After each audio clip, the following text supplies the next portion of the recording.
I think it's really important to note this is not about reestablishing government presence. This is about establishing government presence for the first time in 500 years.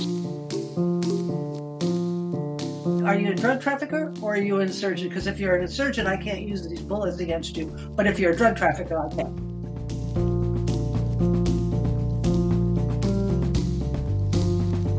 Welcome to episode 19 of the Irregular Warfare podcast. I am your host, Daphne McCurdy. Today, my co-host Nick Lopez and I examine how Colombia overcame over 50 years of conflict to chart the path towards peace, with a specific focus on the U.S. role. Our two guests argue that effective U.S. interagency coordination, bipartisan congressional support, a focus on building institutions and stabilizing the security situation were key ingredients to success in Colombia's efforts against the insurgency. But more important than anything was that the Colombian government and population owned the commitment to resolve the conflict.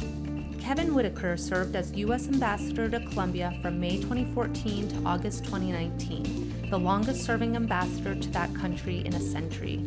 Prior to this appointment, he was Deputy Assistant Secretary of State for South America in the Bureau of Western Hemisphere Affairs. He is a career member of the Senior Foreign Service. Karen Hollis held a number of leadership roles at the Department of Defense throughout her career. These included performing duties of Assistant Secretary of Defense for Special Operations and Low-Intensity Conflict, Deputy Assistant Secretary of Defense for Counter-Narcotics and Global Threats, and Acting Deputy Assistant Secretary for Western Hemisphere Affairs, and is the lead of the Interagency Partnering Directorate at U.S. Southern Command.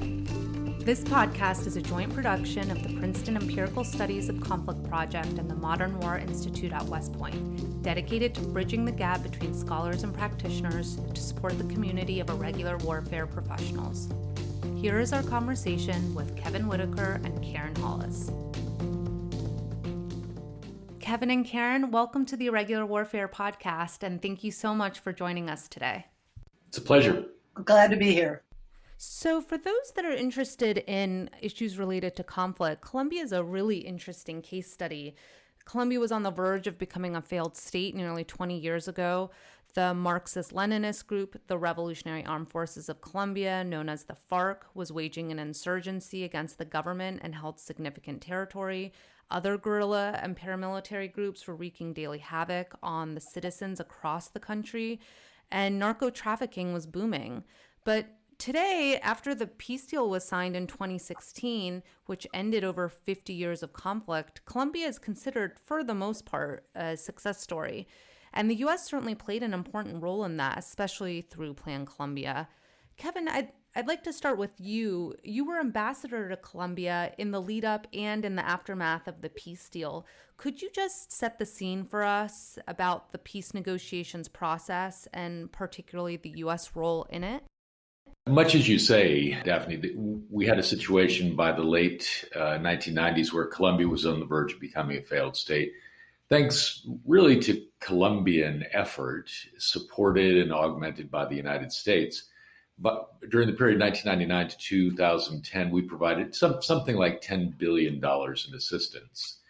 The insurgency had been pushed back in a very significant way. It no longer threatened population centers in a significant way, but it still existed. At that point, President Juan Manuel Santos determined to begin first secret discussions with the FARC and then later a public version of those discussions in order to achieve a global settlement. That is to say, to bring the FARC into the legitimate electoral democratic system. That is a tall task when you're talking about an insurgency that's been around for 50 years, that was at that point principally funded by narcotics revenue, and in a time when the government really didn't have effective control over large parts of the country.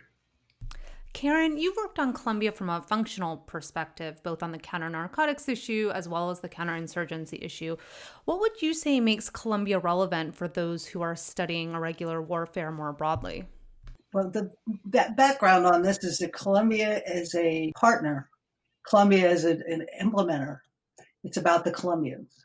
As Kevin said, we gave approximately $10 billion over a long period of time The Colombians matched it. I think it was sevenfold. And they invested the Colombian business community. They implemented a wartime tax on businesses that they voluntarily contributed. And I think that's really important. You have to have the will of the population and the people to participate in resolving the conflict. And to me, that was one of the most important factors that distinguishes Colombia from other parts of the world. Somalia, Afghanistan, there isn't that same will. There's a dependency that Colombia did not have. Colombia we were partners. We didn't lead them to do it. So I think that's one important message. Yeah, I think if I could just add on to that, I mean, Karen's got it exactly right. Our assistance in the first event was focused on counter-narcotics. Counterinsurgency was included after that. And especially in the early days, our assistance was primarily hard side. That's kind of a hard to define term, but it was more on the military side than otherwise. But really what we were doing was helping Colombia to build resilient and effective institutions. And that was really the critical component, more than developing a lethal and effective armed forces, although that happened, and more than merely getting after the narcotics problem, although that certainly happened as well. It was about institution building. So, Kevin, in terms of institution building, and for our listeners, can you explain, exactly what that is and what goes into it? And the first thing that comes to my mind is a significant degree of interagency collaboration in order to make sure everything's aligned and the support is synchronized across U.S. government. You have to kind of divide it into two parts: what we did and what they did, and both are interesting and innovative and useful. Certainly turning the Colombian Armed Forces into a more professional outfit was a critical component, and that had to do. It had to do with equipment and things like that. It had to do with U.S. training. I always like to cite the statistic that when Plan Colombia started, Colombia had about a dozen helicopters that worked. And we're talking about a country that's the size of Texas and California put together. And so this is a very large country with very little mobility, very, very poor roads as a general matter. When I left, Colombia had about 190 helicopters, most of them American made. And so the ability of the armed forces to get out and do things was greatly increased.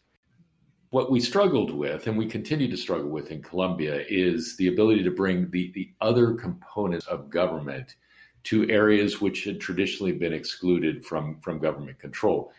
I think it's really important to note this is not about reestablishing government presence. This is about establishing government presence for the first time in 500 years in some cases. And so this is really simple stuff. It's not very complicated. What people want are roads, schools, and health clinics. If one can deliver that to people, you've kind of got them. That's very easy to say and very hard to do as a practical matter. From the U.S. perspective, Karen, has a lot of experience in this work in this from the Washington side. On the U.S. side, I'd just like to cite the very profound significance of the country team model. I worked in the interagency. Karen did as well. Back in Washington. And after you have a meeting, everybody goes back in their corner and talks about what a bunch of jerks the other people are. In the embassy, everybody works for the ambassador. And every day you're seeing all of your counterparts from DOD, the SDO, the senior mill group guy, the DEA, et cetera, et cetera, et cetera. And so it makes it a lot easier to ensure continuity of effort and focus on the goals that we want to achieve.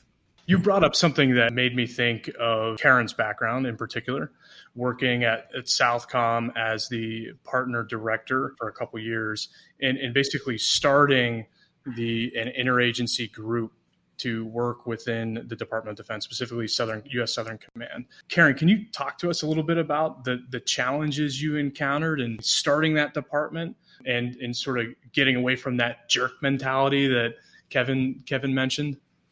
It was quite controversial, actually.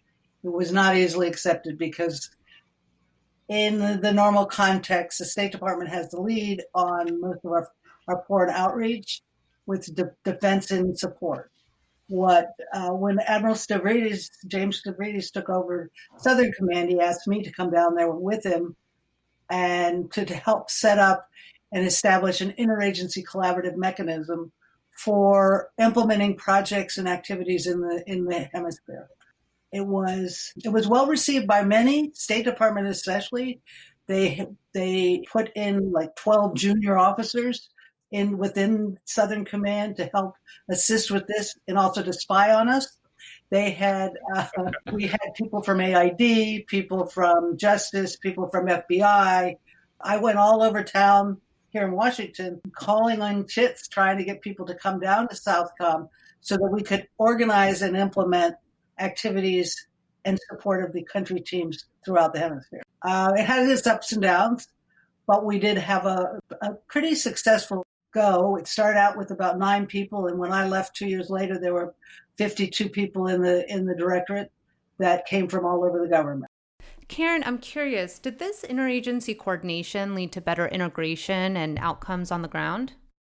One of the things we had done earlier, prior to my stay at Southcom, was actually in Colombia, where we set up a integration system. This was under President Uribe, and it was in the back of the presidential palace where we set up. Southcom built a interagency coordination center for them, and they set up a system that called social action for, I guess that's a good translation.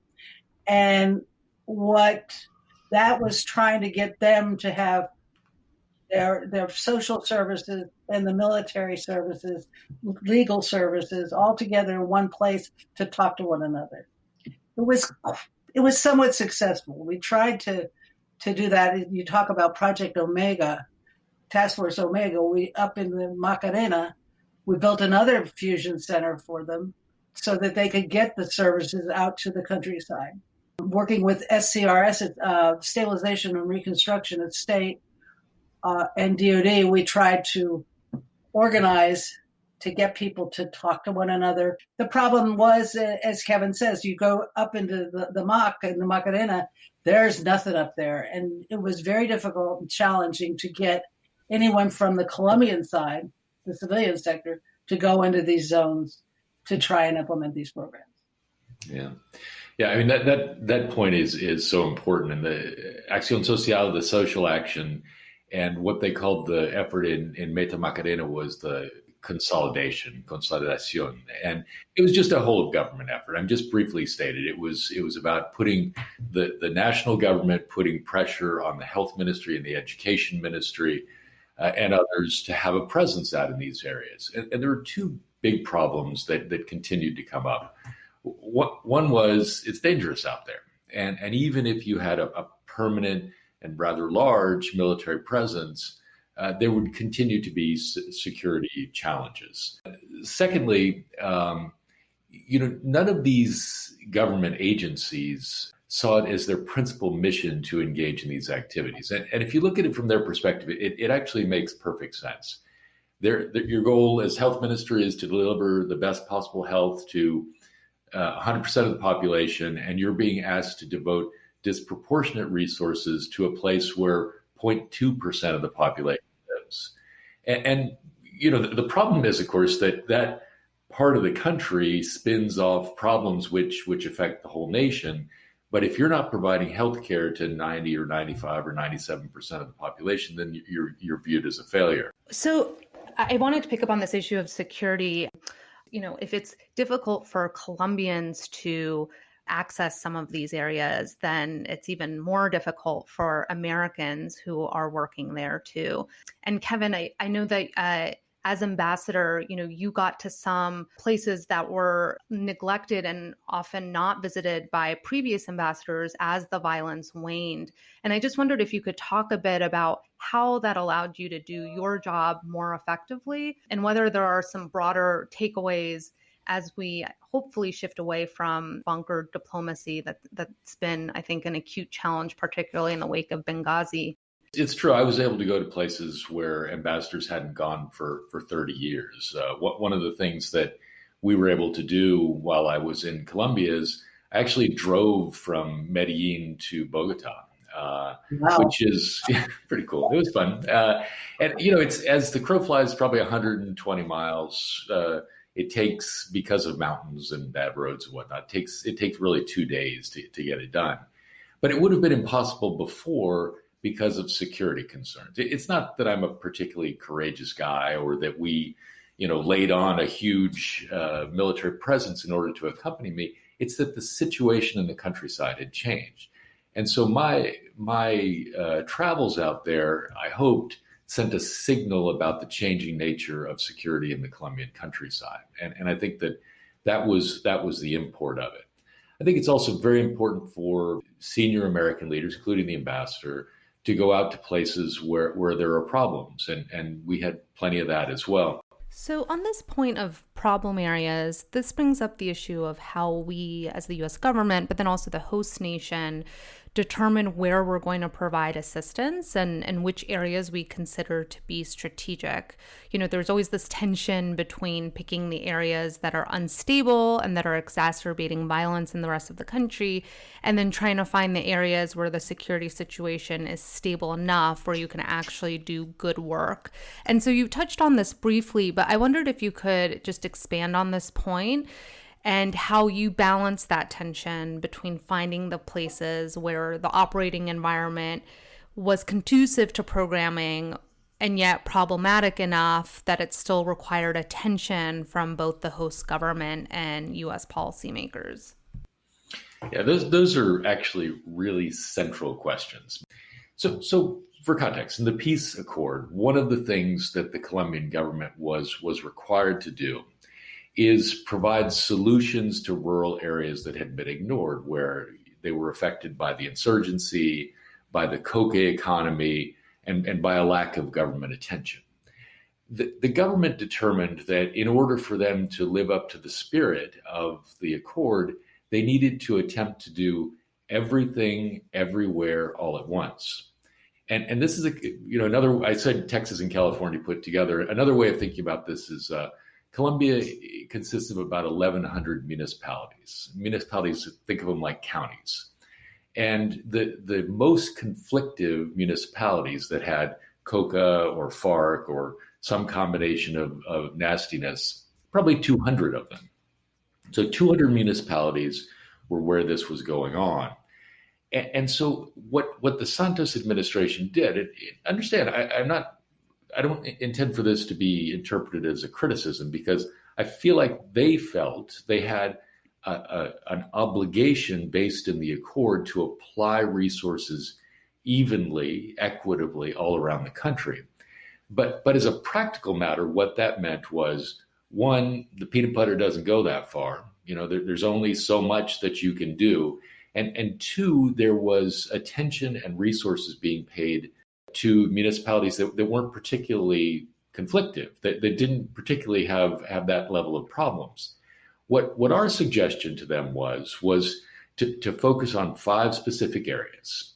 And, obviously it doesn't make sense for all of them to be the most difficult, nor the easiest. And so we did Goldilocks, right? I mean, there were a couple of municipalities that were a little bit easier, 2 that were really awful, really difficult in terms of lots of coca, lots of conflict, lots of post-accord violence, which was a thing. And then one that we had our highest hopes for that was kind of in the middle. It wasn't an enormously problematic area, but neither was it an easy area, so to speak. And the particular advantage we had there, and I'm speaking about the Bajo Cauca, Antioquia, in the middle part of Antioquia department, was a deep commitment on the part of the private sector in the Department of Antioquia. They were very committed to working with us. I also leaned on them a lot to be very committed to work with us. And I wish I could tell you that, we were able to achieve great things there. But in fairness, we didn't achieve all that we wanted to. That does not lead me away from the conclusion that a focus on key areas in the first event, in order to demonstrate the viability of the project and show a success, was a smart approach in opposition to trying to get that peanut butter all over Texas and California at the same time. But I think also you might, the extent of kidnapping throughout the Colombian countryside, almost every wealthy family or even middle-class families were affected by kidnapping. And so the security situation was so grave that you have these competing forces that were struggling and fighting with one another. It was a very delicate situation whereby nobody was really in charge. So there were competing factions. And you also had EPL, the other insurgency, and the matter of social mobilization. And that has continued to today. Not the paramilitary so much. They did disarm to an extent. But this brings in the counter-narcotics effort. The profits from the drug trade were so high and so great that there was no alternative for a lot of the peasants and for a lot of these insurgencies. They used the profits from drugs to address their needs and their requirements. And it made it a situation where you couldn't offer like alternative development. It's really a difficult challenge in Colombia because there's no way to get products to market. And so you have whereby wheat could possibly be a substitute. You can't get it to market because there weren't enough roads. And if you could get on the roads weren't secure. Just to jump in here, Karen, I mean, this was one of my obsessions when I was down there as ambassador, is just the critical nature of what they call in Colombia tertiary roads, or we call them farm to market roads, or there's lots of different terms for them. But in a country like Colombia, these roads largely don't exist.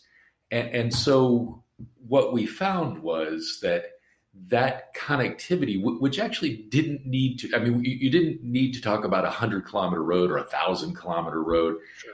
We were building some 5-kilometer roads that made an enormous difference in the life of people who live there. If you build a road, everybody knows, including the bad guys, that the army or the police can get out to that place very quickly. And so it makes it less attractive for the criminals. We went to the ends of some of these 5-kilometer pipe stem roads that we had built in Antioquia.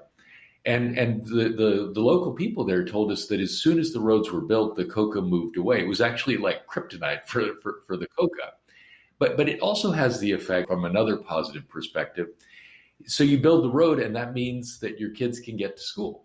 That it's an hour on a bus or 30 minutes on a bus instead of an impossibility because it's a 4-hour slog through the mud to get to the school. You can get your kids to a health clinic if they become ill. Just the function and desirability of tertiary roads is just absolutely essential as a counterinsurgency tool. So listening to you both talk about the economic factors, whether that's the ring roads or the cash crops, makes me think of the issues facing security forces in development efforts in other conflicts, primarily in Afghanistan. So in eastern Afghanistan, the big initiative was not only the ring road, but secondary and tertiary road systems into the valleys to get access to isolated populations, which is very similar to what you all described in Colombia. Also, with the issue of cash crops, if you go after the cash crops in counterinsurgency efforts, these farmers then have nothing to fall back on. So you have to make sure that you're substituting it with something, so you don't just take away the one thing that brings them their way of life. So Karen, I want to turn to you, given that you've experienced counterinsurgency efforts in both conflicts. To what degree were our coin strategies similar, or even some of our coin strategies in Afghanistan or Iraq extracted from lessons learned in Colombia? I don't think it was extracted from Colombia. I will say that when I looked at the Insurgency Manual, it actually was the Marine Corps manual from 1948, is it? That their counterinsurgency manual, it looked to me like they did a hunt and peck and replaced, Afghanistan with whatever word they wanted to do at the time, because it basically was the same tactics we've used in insurgency across the globe for years and years and years. But some of the challenges we had in Afghanistan and in Colombia, they were very similar, and it's all a matter of what I was saying about crop substitution. You can't just do it in isolation. Initially, when we were doing counter-narcotic support in Colombia, we couldn't use the forces that we were paying for, or the helicopters that we were paying for, to go against the counterinsurgency issue. So what fascinates me, especially working a very dynamic problem set like the counterinsurgency or supporting the Colombian government, there has to be some flexibility with authorities in what troops you can use and the colors of money you can use. Can you tell us a little bit about how you made that work with Congress and getting to yes, using the right authorities and basically making the policy work and implementing it down into strategy, so those in Colombia and the country team can basically execute, whether that's within DoD or other agencies. We were very closely scrutinized. What happened with the counter-narcotics is this. In 1989, I think it was, the Congress decided that it was time for DoD to get involved in the drug war. And so they allocated $300 million for DoD and they gave them the authority to do counter-narcotics. And the DoD said, thank you very much, took the money and did nothing. So then in 1991, the Congress wrote out specific legislation that authorized the DoD to use money for counter-narcotics. And that was when the office that it had a different name then, but it was when they stood up the office, and then it started to do counter-narcotics assistance. The Department of Defense was not real crazy about that. I mean, it's really not a DoD mission to do counter-drug, but it is a mission to provide support for our partners and allies. So that's when we began training the Colombian counter-narcotics battalions back in the 80s. And these counter-narcotics battalions were created to do counter-drug activity. Now, what skills do they have? They're the same skills you use for infantry. It's the same skills that you use in a counterinsurgency. So they would rotate troops through the counter-narcotics battalions and then rotate them out and then put in another group so that we would be training. We trained most of the Colombian army in it's basically counterinsurgency tactics, but using them focused on counter-narcotics. And after the September 11th attacks, we got the authority through Congress to go against a unified campaign plan. And that was when we got the authority to do counterinsurgency in Colombia. Prior to that, I used to laugh and say, are you a drug trafficker or are you an insurgent? Because if you're an insurgent, I can't use these bullets against you. But if you're a drug trafficker, I can. I definitely appreciate that, Karen. Those insurgent bullets just don't work on the narco-terrorists. Kevin, I'd like to turn to you. Can you talk a little bit more about the intersection of counter-narcotics and counterinsurgency from your perspective in the context of Colombia? FARC did not represent an existential threat to Colombia until it gained access to the incredible resources of the drug trade.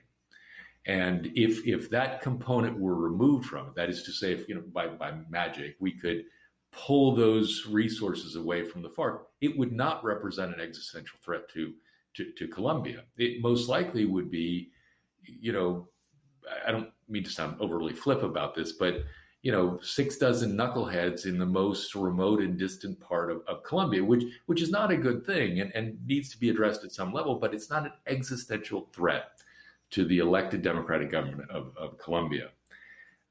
Drugs remains a continuing issue, and it's for the reasons that I mentioned. There actually there's as much coca in Colombia as there ever has been. 1999, a lot of coca. A lot of eradication went down, so 200,000 hectares, more or less, by the early 2000s. By 2009, 2010, it was down to about 70,000 hectares. We're all the way back up to like 220,000 hectares now. So this has gone in the wrong direction from that perspective.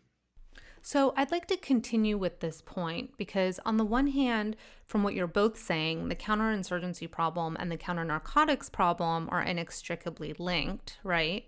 But then the peace deal resolved the counterinsurgency problem, at least to a certain degree, but it did not resolve the counter-narcotics problem. So could you explain why that's the case? So, having won a re-election in 2014, President Santos decided to release the drafts of 3 of the chapters of the accord, including the counter-narcotics accord, the counter-narcotics chapter. And that chapter made clear that Cocalera families that were involved in the production of narcotics, would be identified and reimbursed in order not to grow coca. And what that did inevitably was cause an explosion in coca production, because people wanted to arrange to be a part of a payday that would take place down the road. If you know that when this accord is finally signed, I'm going to get paid if I have coca, then you're going to plant coca. And there was all manner of nefariousness that took place there, including, importantly, the FARC itself encouraging individuals who are not previously in the narcotics game to plant coca in order that they could get a payday, which they would then be beholden to the FARC for. They would be grateful to the FARC politically for having arranged this payday. Additionally, and sort of compounding the problem, was that there were components of the FARC that were not down with the accord. And they had already made the decision to arrange to continue their narco-trafficking activities, regardless of what happened with the accord. But part of the challenge with the accord was that it was being negotiated by the old senior leadership of the FARC. So these were people who were mostly in their 50s and 60s. They had been at war for a very long time. And in addition to all of the other motivations, including some very positive ones, why they might seek peace, the reality was the great effectiveness of the Colombian armed forces in its high-value target strategy put into the minds of these FARC senior leaders that their time on this earth was limited, that they may be under continuing threat of being on the wrong end of a precision-guided munition at some point. So that's fine. That's a motivation. I understand it's part of the global motivation. But if you're a mid-level commander, and I always use this example, so maybe you're a 30-year-old guy and you've been in the business for 15 years, because these guys come in early. And now you're at the peak of your earning potential. You have maximum power. You travel around the country in fast cars. You've got guns. You can have women. You can have anything you want. And a bunch of old guys in Havana are saying, yeah, but it's going to be fine. You get to be a concierge or an Uber driver or something like that.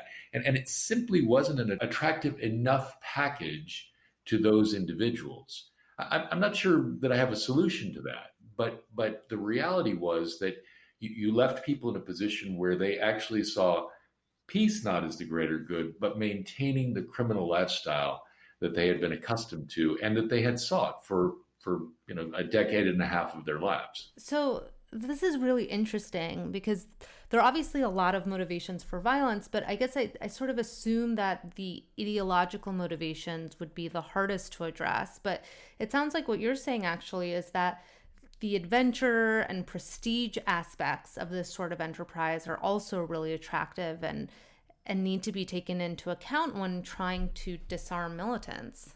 Yeah, I think that's exactly right. I mean, different generations of FARC leadership saw the prospect of peace in different ways.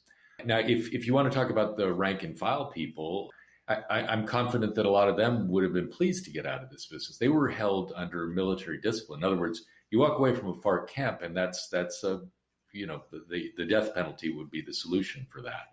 One separate, but I think related comment on this. Sure, there are different motivations with different generations. The attractiveness of illicit economies, whether it be coca or illicit mining, human smuggling is a thing as well. So, any kind of way to make money, they're going to try to figure out how to do it.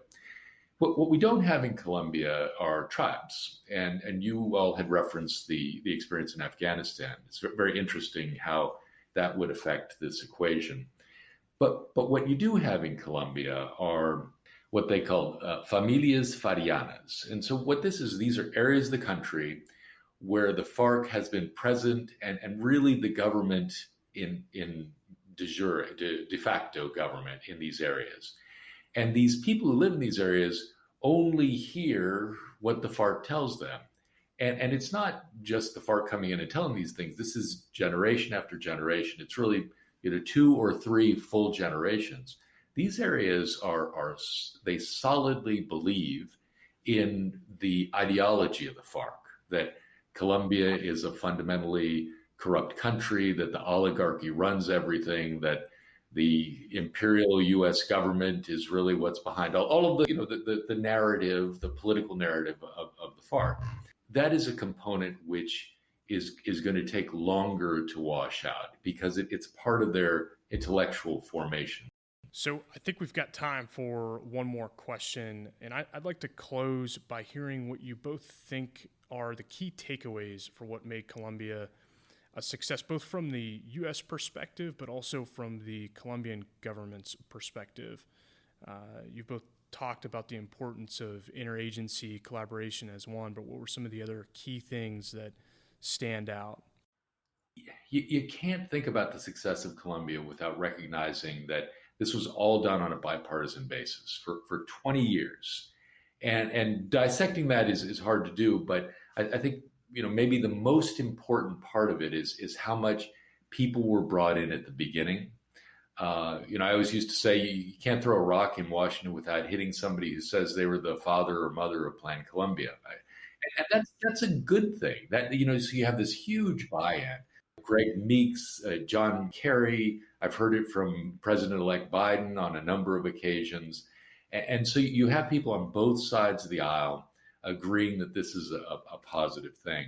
As I mentioned at the top, this was not merely about making the Colombian military more effective and efficient, or having them develop better intelligence, or pushing the FARC around, or eradicating coca. Fundamentally, this was about increasing the institutionality of Colombia and making sure that those institutions worked better.